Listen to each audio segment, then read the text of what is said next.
అందరికీ నమస్కారం. ఈరోజు కథ పెళ్లి తర్వాత ప్రేమ కథ పార్ట్ 18.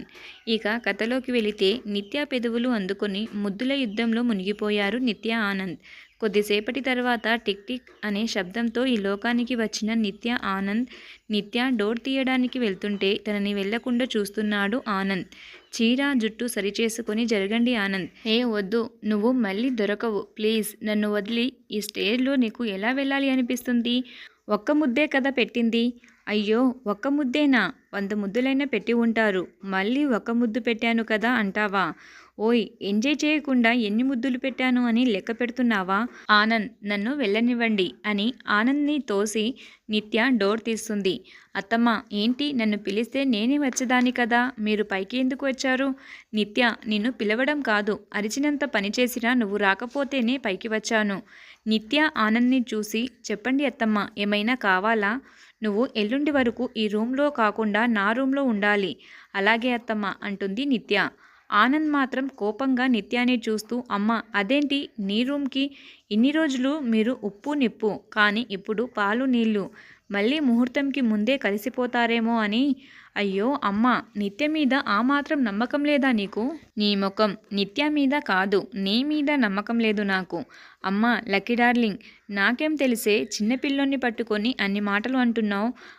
చాలు చాలు, పదనిత్య కిందికి, నా పర్మిషన్ లేకుండా పైకి రావద్దు నువ్వు. సరే అత్తమ్మ పదండి అని నిత్య డ్యాన్స్ చేస్తుంది. ఓయ్ ఆపవే నీ డ్యాన్సులు, దొరకవా నాకు? అప్పుడు చెప్తా. దొరకను కదా. సరే చూడు చూడు, ఇక్కడ ఉన్నది. సరే చూద్దాంలే, పోవోయ్ అని లక్కీ కిందికి వెళ్ళగానే ఆనంద్కి ఫ్లయింగ్ కిస్ ఇచ్చి వెళ్ళిపోయింది. నిత్యాన్ని చూస్తూ చిన్నగా నవ్వుకున్నాడు ఆనంద్. రాత్రి ఐషు మహేష్ కలిసి వచ్చారు. ఐషు, రఘు అంకుల్ రాలేదా? లేదు నిత్య, ఏదో పని ఉంది అని ఆగిపోయారు. సరేలే, మీరు రావడానికి ఇంత టైం పట్టిందేంటి అంటుండగానే ఆనంద్ వాళ్లకు కొంచెం స్పేస్ కావద్దు? నీలాగా ఎప్పుడు అత్తని పట్టుకొని కూర్చుంటారా అందరూ? ఆనంద్, మీరు మరీను చిలిపి. ఓయ్, నీకు తిట్టుకు పొగడ్తకు కూడా తెలియదు కదే తల్లి. అమ్మా, ఇలాంటి దాన్ని ఇచ్చి కట్టబెట్టావేంటే? హాహాహా, జోక్ చేశారు ఆనంద్ గారు, నవ్వండి అందరూ. ఓయ్ అని ఆనంద్ నిత్య జడ గుంజుతాడు. బాబు ఆనంద్, అది శవరం నాయనా, నువ్వు ఇంకోసారి లాగితే చేతికి వస్తుంది. ఎంచక్క భుజం మీద వేసుకుని డ్యాన్స్ చేయి. ఓయ్ పొట్టిదానా, నువ్వు నీ పొట్టి జడ మళ్ళీ శవరమంట అని ఐషుని మహేష్ని ఇద్దరిని మరిచిపోయి కొట్టుకుంటున్న ఆనంద్ నిత్యాన్ని చూసి ఐషు మహేష్ షాక్ అవుతారు. అరే అరే ఆనంద్, మళ్ళీ నా కోడలు వెనకే పడ్డావా? పో, నీ పని చూసుకో. రా మహేష్ అంటుంది లక్కీ. ఆంటీ ఎలా ఉన్నారు? ఇదిగో మహేష్ ఇలా ఉన్నాను. నాన్న, నిత్య ఆనంద్ల అల్లరి భరించలేకపోతున్నా నిన్న నుండి. అబ్బబ్బా, వీళ్ళకంటే టామ్ అండ్ జెర్రీ మేలు. అవునా ఆంటీ? ఏంటి వదిన గారు, మా అన్నయ్యతో ఫైటింగేనా లేక? ఓయ్ నోరు ముయ్యి పద అని తనతో ఐషుని లాక్కొని వెళ్ళిపోతుంది. భోజనం చేస్తూ మహేష్ ఆనంద్తో, ఆనంద్ నువ్వు చాలా లక్కీ. మా సిస్ వంట సూపర్, మీ చెల్లమ్మ చేస్తుంది. ఒక్క 2 మినిట్స్ మ్యాగీ తప్ప దానికి ఏది రాదు. ఓయ్ మహేష్, సిస్ ఈ తింగర్దానికి కొంచెం వంట నేర్పించు ప్లీజ్, మరి నీ అంత సూపర్ కాకపోయినా కొంచెమన్నా అని అంటాడు మహేష్. సరే అన్నయ్య. ఆనంద్ నిత్యాన్ని చూస్తూ నిత్యకి కన్ను కొడతాడు. నిత్య, అందరూ ఉన్నారు ఊరుకోండి అని సైగ చేస్తుంది. లక్కీ ఆంటీ, మహేష్, ఐషు, రేపు పొద్దున్న మీరు ఇక్కడికి రండిరా. వ్రతం పనులు చాలా ఉన్నాయి, ఇంకా షాపింగ్ కూడా ఉంది. అందరినీ పిలవాలి, ఎల్లుండి వ్రతం కదా. ఓ సరే ఆంటీ అని చెప్పి మహేష్ నిత్యతో, అభి ఎక్కడా కనపడలేదు? నిత్య ఆనంద్ని చూసి, మహేష్, అభి రేపు ఆదిత్య ల్యాబ్లో కలుస్తాడులే. అదేంటిరా, రేపు తెలుస్తుంది కదా. తినబోయే ముందు రుచి ఎందుకు? సరే మామ, నువ్వు ఏం చేసినా దానికో సర్ప్రైజ్ ఉంటుందిలే. భోజనాలు అయిపోయాక మహేష్ నిత్యకి ఒక గిఫ్ట్ ప్రజెంట్ చేశాడు. నిత్య, ఇది నీకోసం. మహేష్ అన్నయ్య, ప్లీజ్ ఇలాంటివి ఎందుకు ఇప్పుడు? ప్లీజ్ నా కోసం తీసుకో. నిత్య ఆనంద్ ముఖం చూస్తుంటే ఆనంద్ తీసుకో అన్నట్టు సైగ చేశాడు.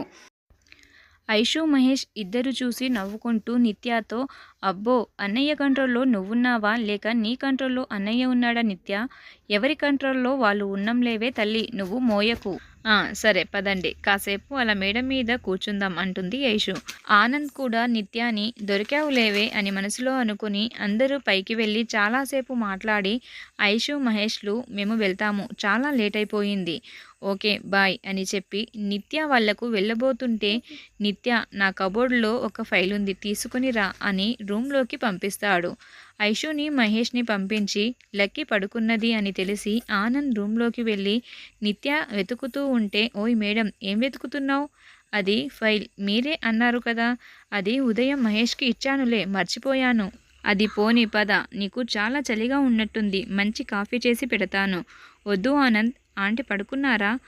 పడుకున్నారు, నువ్వు వెళ్ళి పడుకో, మళ్ళీ రేపు నిద్ర ఉండదు, ఫంక్షన్ పనులు ఉంటాయి కదా.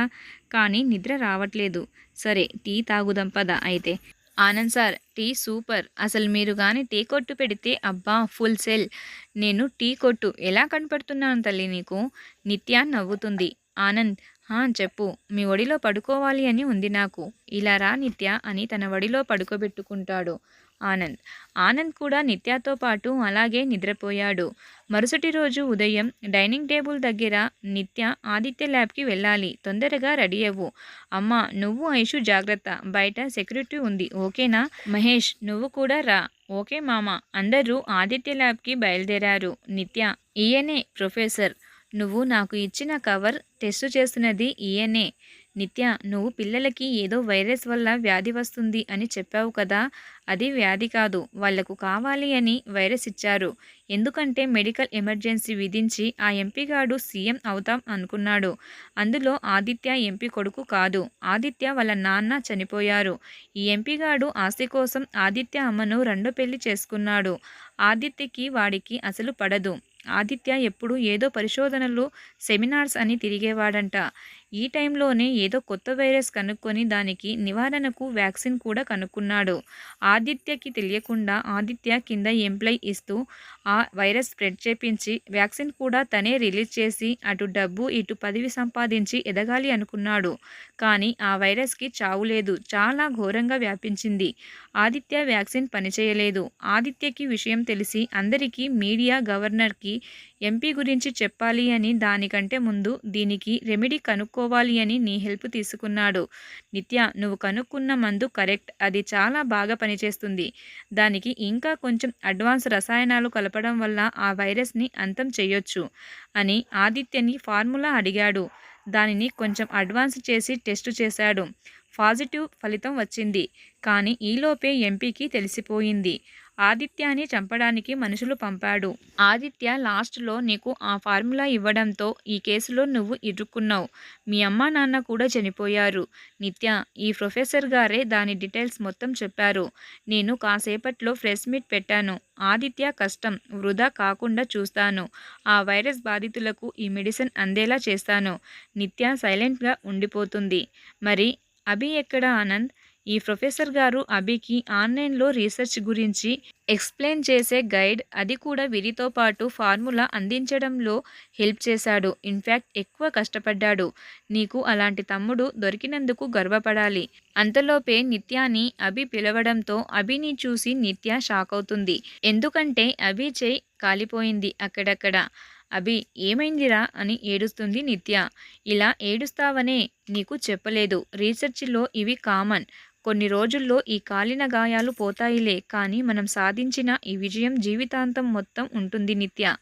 అభి నువ్వు చెప్పింది నిజం, నాన్న ఉంటే చాలా సంతోషపడేవాడురా. సరే పదండి, ప్రెస్ మీట్కి టైం అవుతుంది అని చెప్పి ప్రెస్ మీట్లో ఆనంద్ జరిగింది అంతా చెప్తాడు.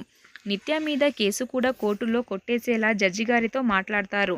అంతా అయిపోయి ఇంటికి రాగానే లక్కీ పనిమనిషి చేత దిష్టి తీపించి నెక్స్ట్ డే వ్రతంకు ఘనంగా ఏర్పాట్లు చేస్తారు. వ్రతం చాలా బాగా జరుగుతుంది. ఆనంద్ వాళ్ళ సీనియర్స్ అందరూ వస్తారు. ఆనంద్ నిత్యాని అభిని అప్రికేట్ చేస్తారు. రాత్రి ఆనంద్ రూమ్ మొత్తం ఫుల్ ఫ్లవర్ డెకరేషన్. నిత్యాని ఐషు ఫ్రెండ్స్ రెడీ చేస్తారు. నగలు అలాగే ఫుల్ మేకప్తో. ఆనంద్ మాత్రం సింపుల్గా డైలీలాగే రెడీ అయి నిత్య కోసం రూమ్లో వెయిట్ చేస్తుంటాడు. నిత్య లోపలికి రాగానే హలో ఎక్స్క్యూజ్ మీ, మీరు ఎవరండి అని ఆనంద్ అడిగేసరికి అక్కడ దివాన్ మీద ఉన్న పిల్లోతో ఆనంద్ని కొడుతుంది నిత్య. ఆనంద్ ఏంటి నువ్వు? మరి ఏంటే ఈ వేషం? నాకు అసలైన నిత్య కావాలి, ఇలా వద్దు అనేసరికి నిత్య ఆనంద్ సార్ నా ఫీలింగ్ కూడా అదే, చాలా కంఫర్ట్లెస్గా ఉంది. అవునా, ఆగు అని ఆనంద్ నిత్య కోసం గిఫ్ట్గా తెచ్చిన శారీ ఇస్తాడు.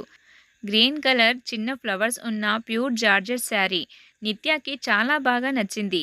Anand sir 5 minutes. సరేలే కానీ మళ్ళీ సారీ అంటే ఊరికే మిమ్మల్ని ఉడికించడానికి అన్నాను. ఇప్పుడే వస్తాను అని మేకప్ మొత్తం తీసేసి హెయిర్ లూజ్గా చిన్న క్లిప్ పెట్టి వదిలేసి ఫ్లవర్ పెట్టుకొని ఆనంద్ ఇచ్చిన శారీతో నగలు మొత్తం తీసేసి ఓన్లీ మంగళసూత్రంతో పాపెట్లో కుంకుమతో చేతికి గాజులు మొకాన చిన్న బింది ఆ బింది కింద చిన్నగా పెట్టుకున్న కుంకుమతో బయటికి వస్తుంది. ఆనంద్ ఆ రూమ్లోనే బాల్కనీలో బయట ఉన్న చందమామను చూస్తూ నిత్య పిలిచేసరికి తన వైపు తిరుగుతాడు. నిత్యాని చూస్తూ నిత్య చాలా సూపర్గా ఉన్నావు అంటాడు ఆనంద్. నిత్య సిగ్గుపడి అక్కడే ఉండిపోయింది. ఆనంద్ నిత్య భుజం మీద చేయి వేసి బాల్కనీలోకి తీసుకొచ్చి అక్కడ ఆకాశంలో ఉన్న చందమామ నిన్ను చూసి మబ్బుల్లో చాటు దాక్కుంటుంది చూడు అని నిత్యకి చూపిస్తాడు. నిత్య సిగ్గుపడేసరికి నిత్య అందం ఇంకా రెట్టింపు అయ్యింది. నిత్యాని ఆనంద్ తన 2 చేతులతో ఎత్తుకుని రూంలోకి తీసుకుని వెళ్తాడు. నిత్య ఆనంద్ తనని తీసుకుని వెళ్తుంటే నిత్య ఆనంద్ కళ్ళల్లో చూస్తూ తనని తాను మర్చిపోయింది. నిత్యాని బెడ్ దగ్గర తీసుకొని రాగానే నిత్య ఆగండి ఆనంద్ సార్, నేను ఒక విషయం మర్చిపోయా. ఏంటి అది? అది నేను వెతుకుతున్న పాల గ్లాస్ దొరికింది. పాలు ఎక్కడా? నువ్వు ఇంతకుముందు రెడీ అవ్వడానికి వెళ్ళినప్పుడు తాగేశాను. నిత్య కోపంగా అంటే నాకు ఇవ్వకుండా మీరు ఒక్కరే తాగేశారు. నేను మీతో మాట్లాడను పోండి. ఇది పాల గ్లాస్. గొడవ పడే టైం కాదు డార్లింగ్. కావాలి అంటే మార్నింగ్ నీకు ఒక మిల్క్ షాప్ పెట్టిస్తా. హా, అంటే నేను డాక్టర్గా పనికిరాను అని కదా మీ ఫీలింగ్? అయ్యో, అంత మాట నేను ఎప్పుడు అన్నానే తల్లి. వామ్మో, నీ అల్లరి నేను తట్టుకోలేను. ఈ అల్లరి జీవితం మొత్తం భరించాలి మై డియర్ హస్బెండ్. ఇంకా ముహూర్తంకి 2 మినిట్స్ ఉండే, అందుకే మిమ్మల్ని ఆడుకున్నా. నువ్వు ఎవరినైనా ఆడుకుంటావు తల్లి అని నిత్యాన్ని కౌగిలించుకుని తన పెదవులు అందుకుంటాడు ఆనంద్. అంతటితో ఆగకుండా సుకుమారంగా నిత్య మీదుగా చేరి ఆనంద్ సునామీలా విభృజించాడు.